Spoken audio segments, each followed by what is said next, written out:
तो फ्रेंड को फिर से बहुत बहुत स्वागत है आप सभी का हमारे इस यूट्यूब चैनल मेजर टारगेट पर। तो फ्रेंड आज हम लोग क्लास 10 के मैथ्स के काफ़ी महत्वपूर्ण है मोस्ट इम्पोर्टेंट वस्तुनिष्ठ टाइप प्रश्न को बताएंगे। ये जो वस्तुनिष्ठ टाइप प्रश्न है ना आपके बोर्ड एग्जाम के लिए काफ़ी इंपॉर्टेंट 2028 के लिए।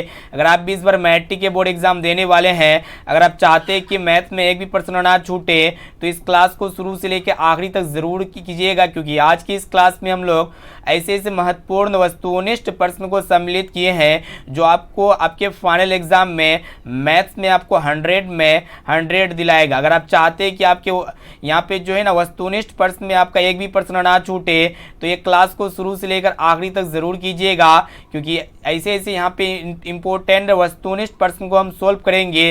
अगर आप ये अच्छी तरह से क्लास को कर लेते, शुरू से लेकर आखिरी तक देख लेते हैं ना, तो हम उम्मीद करेंगे कि आप अपने एग्जाम में जो है ना एक एक प्रश्न मात्र 2 सेकंड में सोल्व करेंगे, यानी कि चुटकियों में सोल्व करके आप जो है ना बोर्ड एग्जाम में काफ़ी अच्छे मार्क्स से उत्तीर्ण हो सकेंगे। ठीक है, तो क्लास काफ़ी इंपॉर्टेंट है। तो फ्रेंड फटाफट से वीडियो को लाइक कर दीजिएगा, और दोस्तों चैनल पर नए हैं ना तो प्लीज़ दोस्तों चैनल को सब्सक्राइब करके बेल आइकन को प्रेस करके ऑल पर जरूर सेलेक्ट कर लीजिएगा। और दोस्तों जिस भी विद्यार्थियों को ऑनलाइन टेस्ट देने नहीं आता है या फिर जिस भी विद्यार्थियों को PDF डाउनलोड करने नहीं आता है तो आप कैसे डाउनलोड कीजिएगा, तो सबसे पहले आप हमारे व्हाट्सएप ग्रुप में जुड़ जाइए। मेरा व्हाट्सएप नंबर है 6206 है 076569। सिंपल इस नंबर को सेव करना है और आपको बोलना है कि सर हमें व्हाट्सएप ग्रुप में जोड़ दीजिए। हम आपको व्हाट्सएप ग्रुप में जोड़ देंगे, क्योंकि व्हाट्सएप ग्रुप में काफ़ी सारे बेनिफिट्स आपको मिलेगा। व्हाट्सएप ग्रुप में जो है ना आपको क्लास का लिंक मिलेगा, PDF डाउनलोड करने का लिंक मिलेगा, ऑनलाइन टेस्ट का लिंक मिलेगा, यानी कि यहाँ पे सब कुछ आपको टोटली जो है ना फ्री ऑफ कॉस्ट मिलता है। ठीक है, इसीलिए आप जो है ना लाइक करने में कंजूसी मत कीजिए, लाइक करने में पैसा नहीं लगता है, तो फटाफट से लाइक को ठोक दीजिए। तो चलिए दोस्तों देखते हैं यहाँ पे आज का फर्स्ट प्रश्न जो कि आपके बोर्ड एग्जाम के लिए मोस्ट इंपोर्टेंट है।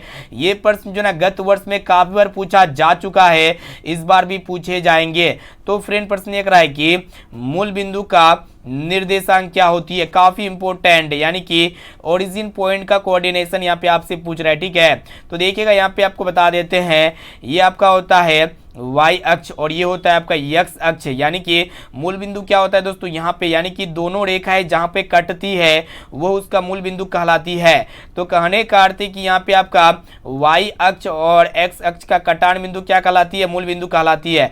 तो इसका जो निर्देशांक होता है ना क्या होता है दोस्तों, x यहाँ पे 0,0 होता है। क्या होता है, 0,0 होता है। यहाँ पे बी वाला ऑप्शन जो है ना बिल्कुल ही करेक्ट आंसर हो जाएगा। और दोस्तों एक प्रश्न ये पूछे जाते हैं आपके एग्जाम में कि यहाँ पे देखिएगा x अक्ष का निर्देशांक क्या होता है। तो दोस्तों यहाँ पे आपको बता देते हैं, x अक्ष का जो निर्देशांक होता है ना x,0 होता है, या फिर इसको आप भुज भी कह सकते हैं, भुज का निर्देशांक या फिर x अक्ष का निर्देशांक। और दोस्तों y अक्ष का निर्देशांक क्या होता है, 0,y होता है, इसे आपको याद होना चाहिए। ठीक है, या फिर इसको हम लोग कोटि भी कह सकते हैं। ठीक है, इसलिए क्लास को शुरू से लेकर आखिरी तक जरूर कीजिएगा।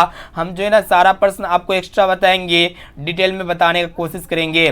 तो फ्रेंड यहाँ पे देखिएगा दूसरा नंबर प्रश्न जो कि आपके बोर्ड एग्जाम के लिए मोस्ट इंपोर्टेंट है। इस तरह के प्रश्न जो है ना काफी बार पूछा जाता है, लाइन की लगातार पूछे जाते हैं, तो प्रश्न को ध्यान पूर्वक देखना है दोस्तों। प्रश्न ये रहा है कि दो लगातार संख्याओं का मस होगा, यानी कि दो लगातार संख्याओं का मस यहाँ पे आपसे पूछ रहा है। मस कहने का अर्थ होता है HCF। ठीक है, हाईएस्ट कॉमन फैक्टर पूछ रहा है।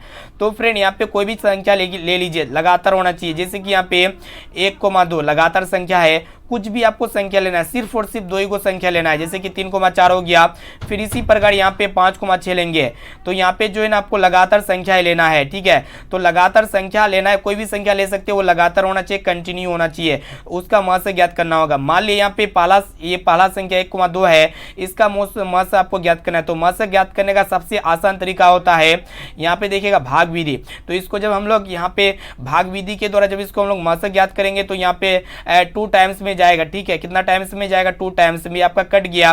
तो यहाँ पे जो बचता है ना वो आपका क्या होता है, HCF यानी कि मस होता है। इसी प्रकार यहाँ पे 3,4 का देखना है। ठीक है, तो यहाँ पे 3,4 का अगर आप देखते हैं ये 2 लगातार संख्याएं हैं, इसका अगर आप मस निकालने का ट्राई करते हैं तो तो यहाँ पे दो तरीके से आप महसा निकाल सकते हैं, या तो आप अभाज्य गुणनखंड विधि के द्वारा निकाल सकते हैं या तो आप भाग विधि के द्वारा निकाल सकते हैं। तो चलिए दोस्तों यहाँ पे हम लोग फटाफट से जो है ना इसको हम लोग भाग विधि के द्वारा निकाल देते हैं जो यहाँ पे हम बताएं, ठीक है। तो 3,4 का जब आप महसा ज्ञात कीजिएगा तो यहाँ पे 3 को 4 से जब भाग कीजिएगा तो यहाँ पे 1 टाइम्स में जाएगा, 3 का 3 हो जाएगा। तो यहाँ पे जब ये घटेगा तो कितना आएगा, 1 आएगा, ठीक है। तो फ्रेंड आपको पता होना चाहिए ये जब 1 आया ना शेषफल, तो फिर हम लोग क्या करते हैं, यहाँ पे जो 3 रहता है ना, यहाँ पे ये वाला 3 कहने का अर्थ जो भाजक होता है इसको हम लोग क्या बना देते हैं, भाज्य बना देते हैं। इसको जब फिर से हम लोग यहाँ पे भाग करते हैं तो 3 टाइम्स में कटेगा, 3 बार में यहाँ पे पूरा टोटली कट गया। तो यहाँ पे जो रहता है ना दोस्तों, यहाँ पे जो बचता है वही आपका क्या कहलाता है, HCF कहलाता है, यानी कि महस कहलाता है। अगर आप इसको भी सोल्व करते हैं ना तो इसका भी आंसर कितना आएगा, 1 ही आएगा, क्योंकि 2 लगातार संख्याओं का जो महस होता है दोस्तों 1 होता है। यहाँ पे हम काफी डिटेल में बता चुके हैं। उम्मीद करते जो भी विद्यार्थी कमजोर है ना तो समझ जाएंगे, ठीक है। इसीलिए आपसे रिक्वेस्ट कर रहे हैं कि फटाफट से वीडियो को लाइक कर दीजिएगा दोस्तों। और जो भी विद्यार्थी हमारे चैनल पर नए आए हैं ना तो प्लीज दोस्तों चैनल को सब्सक्राइब करके बेल आइकन को प्रेस करके जो है ना ऑल पर जरूर सेलेक्ट कर लीजिएगा, क्योंकि यहाँ पे मेरे यहाँ जो है ना क्लास 10 के सभी सब्जेक्ट का धमाकेदार क्लास होती है, पूरे डिटेल में यहाँ पे आपको अच्छी तरीके से पढ़ाया जाता है। चलिए दोस्तों देखते हैं यहाँ पे नेक्स्ट क्वेश्चन को देखिएगा जो कि आपके बोर्ड एग्जाम के लिए बहुत इंपॉर्टेंट है। तो फ्रेंड प्रश्न एक रहा है कि यहाँ पे आपको बताना है कि एक्स अक्ष को क्या कहते हैं। काफी सिंपल प्रश्न है, हम आपको पहले बताए कि एक्स अक्ष को क्या कहते हैं दोस्तों, हम लोग क्या कहते हैं, भुज कहते हैं। एक्स अक्ष को क्या कहते हैं, भुज कहते हैं। और ये भुज का निर्देशांक क्या होता है, x,0 होता है। और आपके एग्जाम में ये भी प्रश्न पूछे जा सकते हैं कि वाई अक्ष को क्या कहते हैं, ठीक है। तो फ्रेंड वाई अक्ष को हम लोग क्या कहते हैं, कोटि कहते हैं। और ये वाई अक्ष का निर्देशांक क्या होता है, 0,y होता है। या फिर आप कह सकते हैं कि कोटि का निर्देशांक क्या होता है, 0,y होता है। और मूल बिंदु का निर्देशांक क्या होता है, 0,0 होता है। तो उम्मीद करते हैं भी आपको काफी अच्छी तरीके से समझ में आ चुका होगा। अब चलिए फ्रेंड देखते हैं यहाँ पे चौथा नंबर प्रश्न जो कि आपके बोर्ड एग्जाम के लिए बहुत इंपॉर्टेंट है। तो फ्रेंड प्रश्न एक रहा है कि यहाँ पे आपको बताना है कि बहुपद x² - 11 का शून्य ज्ञात करें, ठीक है। तो फ्रेंड यहाँ पे आपको पहले पता होना चाहिए कि कौन सा बहुपद है। द्विघात बहुपद में कौन सा बहुपद है, शुद्ध द्विघात बहुपद है, ठीक है। शुद्ध द्विघात बहुपद में क्या होता है आपको पता होना चाहिए। जो द्विघात बहुपद का जो जनरल फॉर्म होता है ना, व्यापक रूप क्या होता है, ax² + bx + c होता है। आपका क्या होता है, व्यापक रूप होता है, ठीक है, द्विघात बहुपद का। अगर यहाँ पे bx वाला गायब रह जाए तो आपको समझ जाना पड़ेगा यह एक प्रकार का शुद्ध द्विघात बहुपद है। आपको कैसे पहचाना दोस्तों, यहाँ पे x के साथ कोई गुणांक नहीं है, इसका जो है ना कोफिशिएंट नहीं है, यहाँ पे बीच वाला पद है गायब, ठीक है। तो इसको हम लोग कैसे सोल्व करेंगे, जब भी x² + c बराबर 0 के फॉर्म में रहेगा तो हम देखेगा इसको हम लोग ऐसे सोल्व करते हैं दोस्तों। जैसे कि यहाँ पे जो भी बहुपद दिया हुआ रहेगा ना तो इसको एक बार आपको उतार लेना है। जैसे कि x² - 11 को एक बार उतार लेना है, ये बराबर 0 के को लेंगे। काम करते हैं यहाँ पे जो है ना x² को ऐसे छोड़ देते हैं। और देखिएगा दोस्तों ये -11 जब 0 की तरफ जाएगा तो +11 हो जाएगा। फिर यहाँ पे हम लोग क्या करेंगे कि स्क्वायर जब राइट साइड में जाएगा तो क्या होगा, रूट के अंदर चले जाएगा। जब भी यहाँ पे स्क्वायर रूट के अंदर में जाता है, रूट से बाहर निकलने का कोशिश करता है, नहीं निकलता है, तो ये इसका 2 मान निकलता है। एक तो आपका प्लस में आएगा √11 और एक तो आपका माइनस में √11 आएगा, ठीक है। तो यहाँ पे देख सकते हैं जो कि ऑप्शन बी में आपका दिया हुआ है √11 और -√11। तो आशा करते ये भी प्रश्न आपको समझ में आ चुका होगा। तो जब भी यहाँ पे शुद्ध द्विघात बहुपद रहेगा तो सबसे पहले आपको उसको जो है शून्य के बराबर कर देना पड़ेगा। और जो सी कांस्टेंट होते जो किसी के साथ गुणा में नहीं रहते, ना तो x के साथ रहते हैं ना तो x² का गुणांक रहते, तो आपको क्या करना है, उसको राइट साइड में 0 की तरफ भेज देना है। फिर यहाँ पे हम क्या करेंगे कि x को ऐसे ही छोड़ देंगे, ठीक है। तो फ्रेंड आपको पता होना चाहिए जब स्क्वायर लेफ्ट साइड में रहते हैं तो राइट साइड में जाने के बाद क्या होते हैं कि रूट के अंदर चले जाते हैं, ठीक है। तो यहाँ पे देख सकते हैं रूट के अंदर चले गया है। और यहाँ पे जब रूट से बाहर निकलता है, फिर बाहर निकलने की कोशिश करता है ना, तो इसका 2 मान निकलता है, एक तो प्लस में √11 और एक तो माइनस में √11। तो आशा करते हैं आपको अच्छी तरीके से समझ में आ चुका होगा। अब चलिए फ्रेंड देखते हैं यहाँ पे 5 नंबर प्रश्न जो कि एपी का प्रश्न है, काफी इंपॉर्टेंट है। गत वर्ष में काफी बार पूछा जा चुका है, लगातार पूछते हुए आ रहा है। ये प्रश्न एग्जाम में पूछे जाएंगे, ठीक है। इस चैप्टर से इस तरह का प्रश्न पूछे जाते हैं। तो फ्रेंड प्रश्न एक रहा है कि एपी के क्रमागत पदों के अंतर को क्या कहते हैं। काफी सिंपल है, ठीक है। तो देखिएगा यहाँ पे 4 ऑप्शन है, यहाँ पे आपको बताना है कि एपी के क्रमागत पदों के अंतर को हम लोग क्या कहते हैं। तो सबसे पहले आपको समझना पड़ेगा एपी जो होते हैं ना दोस्तों किस फॉर्म में होते हैं। एपी जो होते हैं ना कुछ इस प्रकार होते हैं, यहाँ पे देख सकते हैं ये A1 होते हैं, ये फिर A2 होते हैं, ये A3 होते हैं एंड डॉट डॉट डॉट ये AN तक चलेगा, ठीक है। ये आपका क्या होती है सीरीज जो होते हैं एपी कहलाता है, ठीक है। तो यहाँ पे आपको पता होना चाहिए पदों का अंतर, कहने का अर्थ है यहाँ पे हम लोग क्या करेंगे A2 माइनस A1 घटाएंगे, यानी कि ये पदों का अंतर हम लोग यहाँ पे कर रहे हैं। अगर यहाँ पे दूसरा पद ज्ञात करने बोलेगा तो हम लोग क्या करते हैं A3 में A2 घटा देते हैं, तो ये पदों का अंतर कहलाता है, ठीक है। तो पदों का अंतर को हम लोग किससे दिखाते हैं, डी के द्वारा दिखाते हैं, और यही डी का नाम क्या होता है दोस्तों, हिंदी में हम लोग कहते हैं क्या, सारोंतर कहते हैं, क्या कहते हैं, सारोंतर। तो आपको समझ में आ चुका होगा, जब भी आपके एग्जाम में पूछा जाए कि एपी के प्रथम पदों का अंतर क्या होता है, तो सारोंतर होता है, जिसको हम लोग इंग्लिश में क्या कहते हैं, कॉमन डिफरेंस कहते हैं। इसको हम लोग स्मॉल डी के द्वारा सूचित करते हैं, ठीक है। तो आशा करते हैं ये भी आपको अच्छी तरीके से समझ में आ चुका होगा।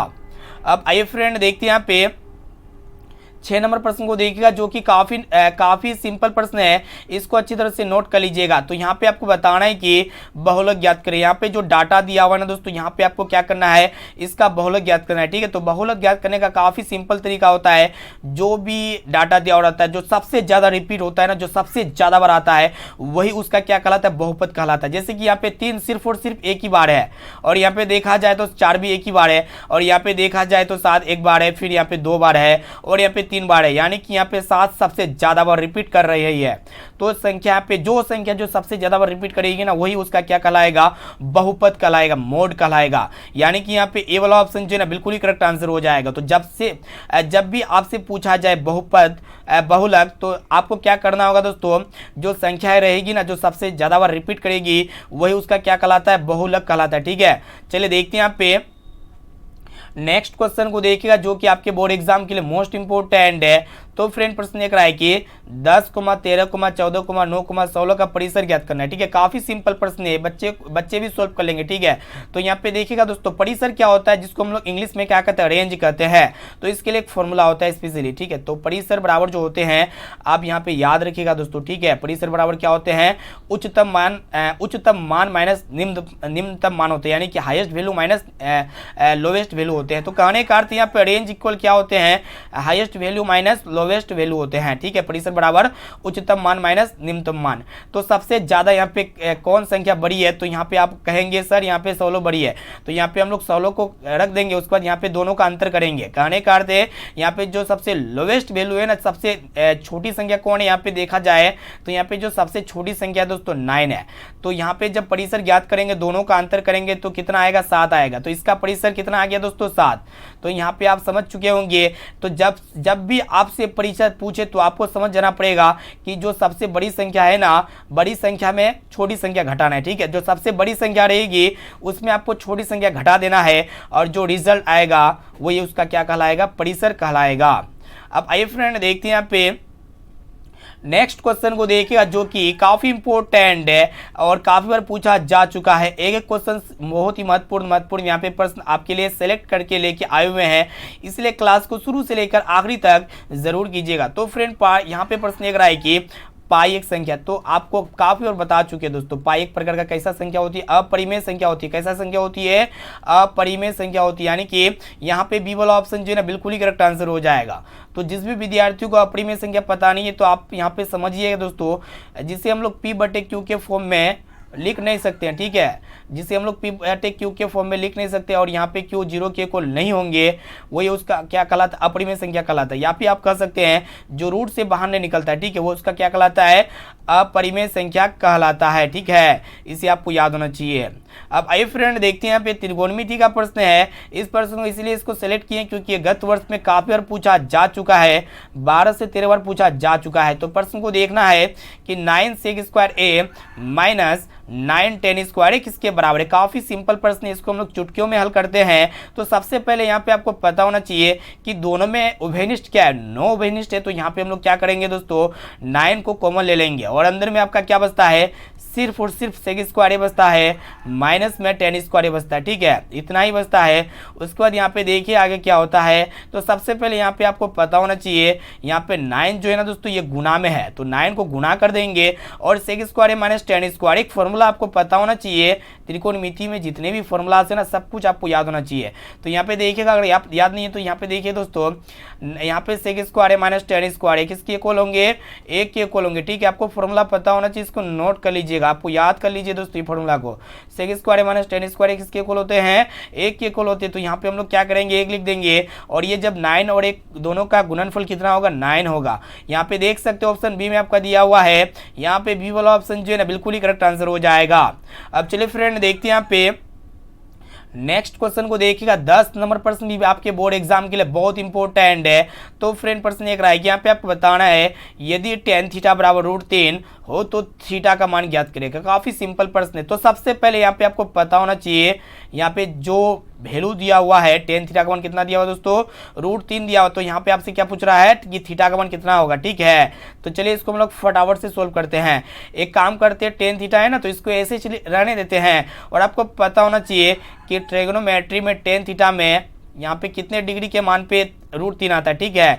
तो आप कहेंगे सर यहाँ पे √60 डिग्री के मान पे होता है, मतलब 60 डिग्री के मान पे √3 आता है, ठीक है। तो यहाँ पे हम tan 60 डिग्री लिख सकते हैं √3 की जगह, ठीक है, क्योंकि यहाँ पे tan थीटा की टेबल में √3 कितने डिग्री में कितना डिग्री के मान पे आता है, 60 डिग्री के मान पे आता है, ठीक है। तो यहाँ पे क्या होगा दोस्तों, tan से tan कैंसिल हो जाएगा, तो यहाँ पे थीटा का वैल्यू कितना आ गया, 60 डिग्री आ गया। तो उम्मीद करती है आपको काफी अच्छी तरीके से समझ में आ चुका होगा। यहाँ पे ए वाला ऑप्शन जो है ना बिल्कुल ही करेक्ट आंसर हो जाएगा, ठीक है। चलिए देखते हैं यहाँ पे नेक्स्ट क्वेश्चन को देखिएगा दोस्तों, जो कि आपके बोर्ड एग्जाम के लिए काफी इंपॉर्टेंट है, मोस्ट इंपॉर्टेंट है। तो यहाँ पे एक प्रकार का एपी दिया हुआ सीरीज दिया गया है। तो यहाँ पे आपसे पूछ रहा है कि के बीच कितने पद है। तो फ्रेंड यहाँ पे आपसे पूछ रहा है कि पदों की संख्या यानी कि कितने पद है, ठीक है। तो यहाँ पे नंबर ऑफ टर्म आपको जानना है। तो चलिए इसको हम लोग फटाफट से सोल्व करते हैं। तो जब भी कितने पद पूछेगा तो आपको समझ जाना पड़ेगा कि आपसे एन का मान पूछ रहा है। किसका मान पूछ रहा है, एन का मान। तो फ्रेंड हम लोग को पता होना चाहिए। तो सबसे पहले यहाँ पे फॉर्मूला हम आपको बताते हैं। ये जो सीरीज है ना, इस सीरीज में प्रथम पद कौन होते हैं, जो सबसे पहले होते हैं आपका प्रथम पद होते हैं, और ये दूसरा पद होते हैं, इतना आपको पता होना चाहिए। और जो सबसे लास्ट में होते हैं ना, आपका क्या होते हैं, एन होते हैं, ठीक है। तो यहाँ पे जो डाटा दिया हुआ है उसको लिखते हैं।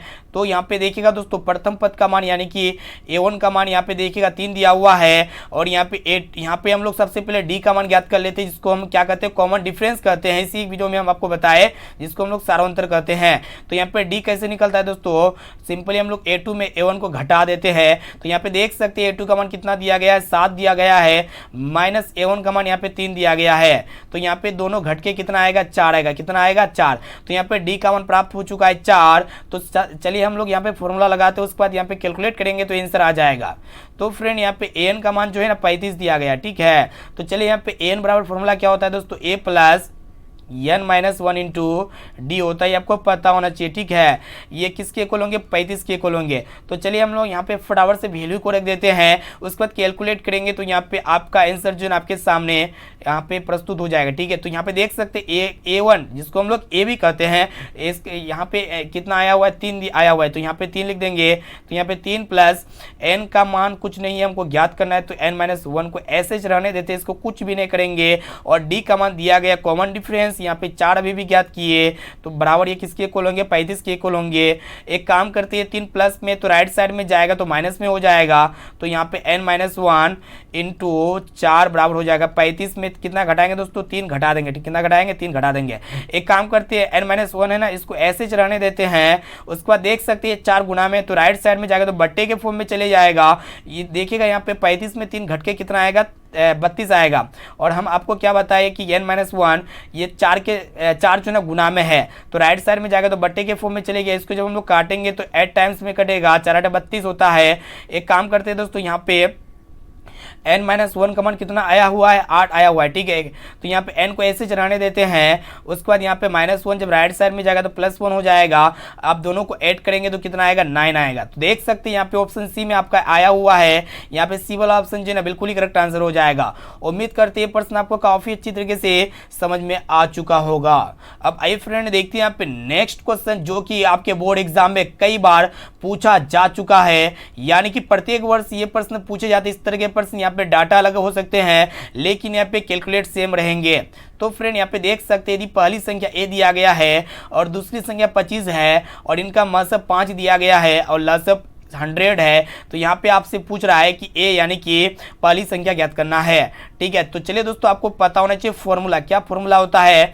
तो फ्रेंड फॉर्मूला जो होता है पहली संख्या गुना दूसरी संख्या जो होते हैं ना ये एलसीएम गुना एचसीएफ के गुणनफल के बराबर होता है। ये आपको पता होना चाहिए, इतना याद होना चाहिए, ठीक है। चलिए देखते हैं यहाँ पे पहली संख्या का मान कितना दिया गया है दोस्तों, ए दिया गया है, जिसको हम लोग यहाँ पे पहली संख्या कहते हैं। तो यहाँ पे ए को गुना करेंगे दूसरी संख्या से, यानी कि 25 दूसरी संख्या दिया गया है। और देखिएगा दोनों संख्या का जो एलसीएम है दोस्तों, यहाँ पे देखिएगा 100 है तो यहाँ पे 100 लिख देंगे, गुना करेंगे दोस्तों एचसीएफ दोनों संख्या का 5 दिया गया है। एक काम करते ए को ऐसे छोड़ देते, इसको कुछ भी नहीं करेंगे। तो यहाँ पे एक काम करते यहाँ पे 25 जो है ना ए के साथ गुना में है, जब भी गुना में रहेगा ना तो राइट साइड में जाएगा तो बट्टे के फॉर्म में चले जाएगा। इसको जब हम लोग काटेंगे तो 5 टाइम्स में कटेगा, फिर इसको हम लोग ऊपर में काटेंगे तो यहाँ पे 20 टाइम्स में कटेगा। तो यहाँ पे कितना आ गया दोस्तों, 20 आंसर आ गया, ठीक है। उम्मीद करते हैं आपको काफी अच्छी तरीके से समझ में आ चुका होगा। अब चलिए फ्रेंड देखते हैं यहाँ पे नेक्स्ट क्वेश्चन, जो कि 13 नंबर प्रश्न आपके बोर्ड एग्जाम के लिए बहुत इंपॉर्टेंट है। तो फ्रेंड प्रश्न देख रहा है कि यहाँ पे जो है ना आपको क्या पूछ रहा है कि माध्यिका निकाले। जब भी माध्यिका पूछे ना तो सबसे पहले आपको यहाँ पे जो संख्या दिया गया है ना उसको ध्यान पूर्वक देखना है। तथा के बाद भी संख्या दिया गया, बहुत सारे विद्यार्थी क्या करते हैं उसको इतना ही संख्या सूझता है, ठीक है, लेकिन आपको यहाँ पे तथा के बाद भी जो संख्या दिया गया है उसको भी ध्यान पूर्वक देखना है। तथा या फिर और के बाद भी संख्या दिया हुआ रहेगा, ठीक है। तो जो भी संख्या दिया हुआ रहेगा ना दोस्तों, आपको क्या करना है एक बार अच्छी तरीके से देख लेना है। उसके बाद आपको क्या करना है दोस्तों, उसको आरोही या फिर अवरोही क्रम में सजाना है। चलिए हम लोग फटाफट से इसको जो है ना इसको हम लोग क्या करेंगे दोस्तों, आरोही क्रम में सजा देते हैं, ठीक है। यहाँ पे हम आपको एक एक प्रश्न जो ना ट्रिक के द्वारा समझाने का कोशिश करते हैं, ताकि आपको जो ना काफी लंबे समय तक याद रहे और एग्जाम में धमाल मचा दे, ठीक है। तो सबसे पहले जो संख्या दिया गया है ना उसको हम लोग आरोही क्रम में सजा देते हैं। आरोही क्रम क्या होते हैं, छोटा से बड़ा होते हैं। तो फ्रेंड यहाँ पे हम अभी आपको फॉर्मूला यहाँ पे आपको बताया कि आरोही क्रम क्या होते हैं कि छोटा से बड़ा बढ़ते क्रम होता है, ठीक है। तो यहाँ पे जो सबसे छोटी संख्या है ना उसको यहाँ पे नोट करना है। तो सबसे छोटी संख्या इसमें क्या दिया गया दोस्तों, 2 दिया गया है, फिर यहाँ पे इसके बाद 3 है, फिर यहाँ पे आपका 4 हो जाएगा, फिर यहाँ पे आपका 5 हो जाएगा। जो संख्या रहेगा ना उसको आपको नोट करना है। तो देखिएगा सबसे लास्ट में 6 है, ठीक है। तो आरोही क्रम में हम इसको व्यक्त कर लिए, सजा लिए। उसके बाद आपको क्या करना है दोस्तों, यहाँ पे देखिएगा ध्यानपूर्वक, यहाँ पे क्या क्या संख्या है उसको लिख लेते हैं। यहाँ पे हम एक चीज गलती किए हुए हैं, 3 जो है ना सिर्फ और सिर्फ एक ही बार है, ठीक है। तो यहाँ पे हम लोग क्या करेंगे, 3 को जो है ना 2 बार नोट कर लेंगे, ठीक है, 3,3। तो ये इसको हम क्या किए कि 2 बार नोट कर लिए हैं, ठीक है, क्योंकि यहाँ पे 2 बार है। आपको गलती नहीं करना, एक ही बार नोट नहीं करना, नहीं तो यहाँ पे आपका मैथ जो है ना गलत हो जाएगा, ठीक है। तो यहाँ पे 2, 3, 3, 4, 5, 6 ये टोटली यहाँ पे देखिएगा हम लोग इसको सजा चुके हैं आरोही क्रम में। उसके बाद आपको क्या करना है दोस्तों, इसके बाद यहाँ पे आपको देखना है कि ये सम बार है कि विषम बार है। क्या है, यहाँ पे आपको चेक करना है कि ये सम बार है या फिर विषम बार है, ठीक है। आपको ये याद होना चाहिए, सम बार या फिर विषम बार, ठीक है। काफ़ी सिंपल प्रश्न है, हम आपको चुटकियों में बताते हैं। इस प्रश्न को अच्छी तरह से देखिएगा। यहाँ पे 1 बार, 2 बार, 3 बार, 4 बार, 5 बार, 6 बार।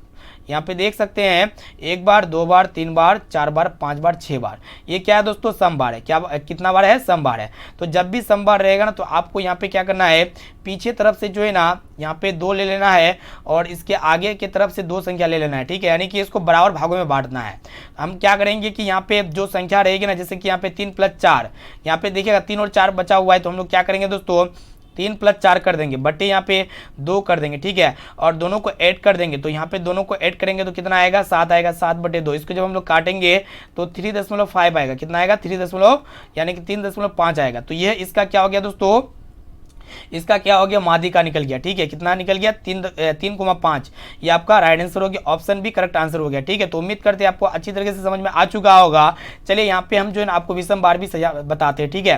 तो इसको जब तक आप याद रखिएगा, जब भी कोई संख्या रहेगा, जो भी सीरीज दिया हुआ रहेगा या फिर जो भी संख्या दिया रहेगा ना, उसको सबसे पहले आपको आरोही क्रम में सजाना है। उसके बाद यहाँ पे आपको देखना है कि सम बार है कि विषम बार है। अगर आपको सम बार रहेगा ना तो आपको क्या करना है कि पीछे तरफ से यहाँ पे बराबर भागों में बांटना है, पीछे भी और आगे भी, ठीक है। जैसे कि यहाँ पे देख सकते हैं 2,3 ये 2 बार है और यहाँ पे 5,6 2 बार, यहाँ पे पीछे तरफ भी 2 बार लिया और आगे तरफ भी 2 बार लिया है।